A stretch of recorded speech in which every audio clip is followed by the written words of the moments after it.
જૂનાગઢમાં બે અલગ અલગ કેસમાં પોલીસ અધિકારીઓને સસ્પેન્ડ કરવામાં આવ્યા છે, જેમાં પ્રથમ કેસમાં એસઓજી પીઆઈ અરવિંદ ગોહિલ અને એએસઆઈ દીપક જાનીને સસ્પેન્ડ કરી દેવામાં આવ્યા છે। પીઆઈ અરવિંદ ગોહિલે બેંગલુરુના વેપારી પાસેથી ખાતા અનસીઝ કરવા લાંચ માંગી હતી, ત્યારે પીઆઈની આ કરતૂતને લઈને સસ્પેન્ડ કરવામાં આવ્યા છે અને ખાતાકીય તપાસના આદેશ આપવામાં આવ્યા છે।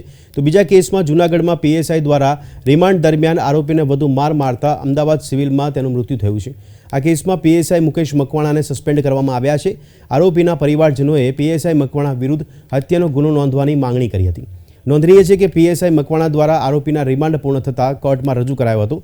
આરોપીએ કોર્ટમાં પોલીસ દ્વારા વધુ માર મારવામાં આવ્યો હોવાની રજૂઆત કરી હતી, જેને પગલે કોર્ટે પીએસઆઈ સામે લાલ આંખ કરી કડક આદેશ આપ્યા હતા।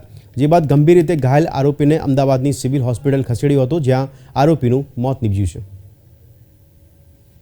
મારે ફક્ત એટલું જ કહેવું છે કે જૂનાગઢના બી ડિવિઝનના પીએસઆઈ મુકેશ મકવાણાએ જે જલ્લાદ છે એ જલ્લાદ જેવા પીએસઆઈએ મારા ભાઈનું ખૂન કરી નાખ્યું છે અને એને ફક્ત હું એટલું જ ઈચ્છું છું કે એ જેલના સળિયા પાછળ હોય અને મને ન્યાય મળે, બસ એ જ મારી માંગણી છે।